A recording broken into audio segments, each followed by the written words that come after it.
وقار، زکوٰۃ، شکریہ، تم نے وہ کام کر کے دکھایا ہے جو شاید بہت سارے علماء مل کے نہ کر سکتے۔ تم نے ان لوگوں تک آواز پہنچا دی جن لوگوں تک آواز پہنچانا ہم لوگوں کے بس کی بات شاید نہیں ہے، کیونکہ لوگ ہمیں وہ سنتے نہیں ہیں۔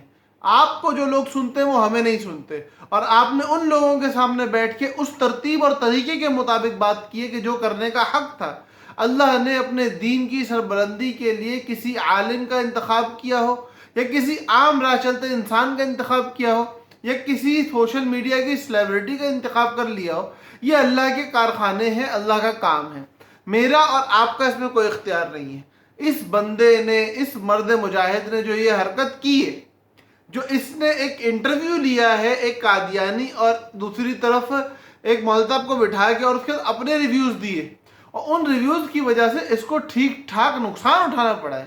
اس بندے کے چینل کو ڈی مونیٹائز کر دیا گیا اور اس بندے نے اپنا نقصان اٹھا لیا، لیکن ختم نبوت کے لیے وہ ذمہ داری جو ہر مسلمان کی ہے، ہر مسلمان کو ادا کرنی چاہیے، وہ ذمہ داری میں سے اپنا حصہ ڈال گیا، اور اپنی زندگی کے اندر کئی کاموں میں سے ایک ایسا کام بھی کر کے چلا گیا کہ انشاءاللہ وہ اس کی نجات کا ذریعہ بنے گا، آخرت میں اس کی بڑائی، اس کی بلندی کا ذریعہ بنے گا۔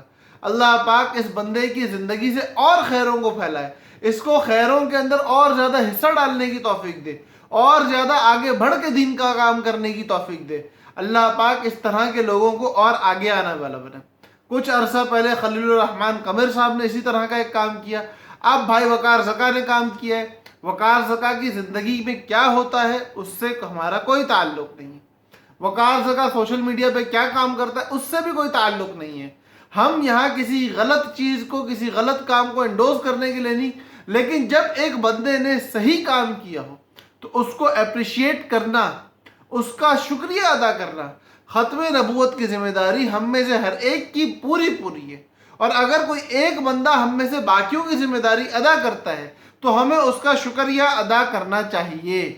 تو اس لیے ہر مسلمان کے لیے یہ بات ضروری ہے کہ اس واحد اقدام پہ کم از کم وقار زکا کا نہ صرف شکریہ ادا کرے بلکہ اس کو سپورٹ کرے اور کوشش کرے کہ اللہ پاک دوبارہ اس کے لیے راہوں کو ہموار کرے، اور وہ دوبارہ سے میڈیا، سوشل میڈیا پہ اور اسی طرح اپنے کام کے اندر واپس آئے اور اس طرح کے اقدامات مستقل کرتا رہے۔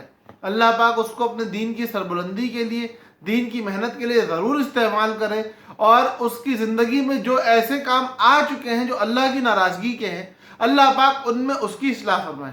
اللہ پاک ہر مسلمان کی اصلاح فرمائے، اور ہم میں سے ہر ایک کو اپنے گریبان میں جھانک کے اپنے گریبانوں کی درستگی کی توفیق دے۔